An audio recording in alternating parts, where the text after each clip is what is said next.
Hello അസ്സാം വലൈക്കും welcome back to our channel. എല്ലാവർക്കും സുഖമല്ലേ? ഇന്നത്തെ നമ്മളെ റെസിപ്പി എന്ന് പറയുന്നുണ്ടല്ലോ, നമുക്ക് ഓഫീസിലേക്കും അതല്ല കുട്ടികൾക്ക് സ്കൂളിലേക്കും ഒക്കെ ഒന്ന് കൊണ്ടുപോകാൻ പറ്റിയിട്ടുള്ള ഒരു അടിപൊളിയായിട്ടുള്ള ഒരു സാൻഡ്വിച്ചാണ്. സോസേജ് ഇഷ്ടമുള്ളവർക്കൊക്കെ ഇഷ്ടപ്പെടുന്ന അടിപൊളിയായിട്ടുള്ള ഒരു സാൻഡ്വിച്ചാണ്. അതും എളുപ്പത്തിൽ നമുക്ക് തയ്യാറാക്കി എടുക്കാനും പറ്റും.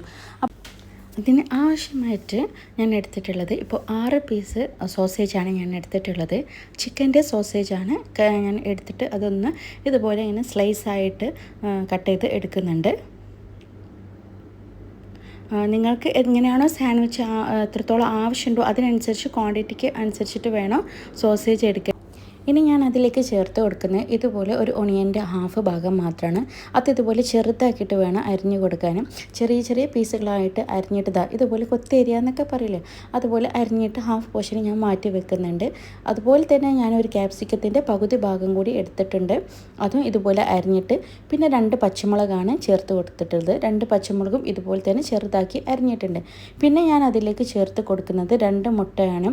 2 എഗ്ഗ് ഇതുപോലെ തന്നെ പൊട്ടിച്ചതിന് ശേഷം അതിലേക്ക് ഉപ്പും കുരുമുളകും ഇട്ട് ജസ്റ്റ് ഒന്ന് മിക്സാക്കി മാറ്റി വെക്കുന്നുണ്ട്. ഒരു 1/2 ടേബിൾ സ്പൂണ് കുരുമുളക് പൊടിയും ഒരു 1/4 ടീസ്പൂണ് ഉപ്പും ചേർത്തിട്ട് ഇതുപോലെ ജസ്റ്റ് ഒന്ന് മിക്സാക്കി വെക്കാം. ഇനി നമുക്കൊരു ഫ്രൈ പാനിലേക്ക് കുറച്ച് ഓയിൽ വയ്ക്കാം. ഒരു 4-5 ടേബിൾ സ്പൂൺ ഓയിൽ മാത്രം മതി. അതല്ലാണ്ട് ഈ സോസേജ് മുങ്ങി പൊരിയാനുള്ള ആ ഒരു രീതിൻ്റെ ആവശ്യമില്ല. ഒരു 4-5 ടേബിൾ സ്പൂൺ ഒഴിച്ച് ഇതുപോലെ നമുക്ക് സോസേജ് ഫ്രൈ ചെയ്തെടുക്കുകയാണ് ചെയ്യേണ്ടത്. ഇതിപ്പോൾ ചിക്കൻ സോസേജാണ് ഞാൻ എടുത്തിട്ടുള്ളത്. ഇങ്ങനെ തന്നെ ജസ്റ്റ് ഫ്രൈ ചെയ്യുമ്പോൾ തന്നെ നല്ല ടേസ്റ്റാണ്. ഇതിലേക്ക് മുളക് പൊടിയോ മഞ്ഞൾപ്പൊടിയോ അങ്ങനെ ഒന്നും ചേർക്കേണ്ട ആവശ്യമില്ല. അപ്പോൾ ഞാൻ ഇതിലേക്ക് 2 മുട്ട പൊട്ടിച്ച് ഞാൻ ചേർത്തിട്ട് ഉപ്പും കുരുമുളകും വെച്ച് മാറ്റി വെച്ചിട്ടുണ്ട്. ക്യാപ്സിക്കം, ഒണിയന്, പച്ചമുളക്, പിന്നെ ഞാൻ കുറച്ച് ബോയിൽ ചെയ്തിട്ടുള്ള സ്വീറ്റ് കോണും കൂടി എടുത്തിട്ടുണ്ട്. ഇപ്പോൾ നല്ലോണം ഫ്രൈ ചെയ്ത് വന്നിട്ടുള്ള ഈ സോസേജിലേക്ക് നമുക്ക് ഒണിയനും ക്യാപ്സിക്കവും പച്ചമുളകും ചേർത്ത് കൊടുക്കാം. ഇത് ഒരുപാട് വേവിക്കേണ്ടൊന്നും ആവശ്യമില്ല ഈ ഒണിയനും ക്യാപ്സിക്കമൊന്നും, കാരണം ഓൾറെഡി സോസേജ് വെന്ത് കഴിഞ്ഞാൽ ഇത് ജസ്റ്റ് ഒന്ന് ഇതിലേക്ക് സോട്ട് ചെയ്തെടുക്കാൻ മാത്രമേ ഉള്ളൂ. ഇനി നമുക്കിതിലേക്ക് പാകത്തിട്ടുള്ള ഉപ്പ് ചേർത്ത് കൊടുക്കാം. 1/2 ടേബിൾ സ്പൂൺ കുരുമുളക് പൊടിയും കൂടി ചേർത്ത് കൊടുക്കാം. എന്നിട്ട് നല്ലോണം ഒന്ന് മിക്സ് ചെയ്ത് കൊടുക്കുകയാണ് ചെയ്യേണ്ടത്.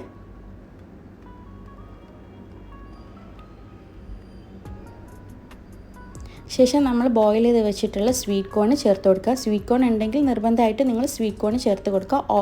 ഇല്ലയെന്ന് വെച്ച് കുഴപ്പമൊന്നുമില്ല, പക്ഷേ ഇതെൻ്റെ കയ്യിൽ ഫ്രോസൺ സ്വീറ്റ് കോൺ ആയിരുന്നു. അപ്പോൾ അതുകൊണ്ട് ഞാൻ ജസ്റ്റ് ഒന്ന് ബോയിൽ ചെയ്തിട്ട് ഇതിൽ ചേർത്ത് കൊടുക്കുന്നുണ്ട്. അതും കൂടി ചേർത്തതിന് ശേഷം നമ്മൾ നേരത്തെ മാറ്റി വെച്ചിട്ടുള്ള എഗ്ഗ് ഉണ്ടല്ലോ അത് ചേർത്ത് കൊടുക്കാം. ഇതുപോലെ നല്ലോണം ഒന്ന് മിക്സാക്കി കൊടുക്കുമ്പോൾ ആ ഒരു ഫ്രൈ പാൻ തന്നെ നല്ലോണം കിടന്ന് നമുക്ക് വെന്ത് കിട്ടിക്കോളും.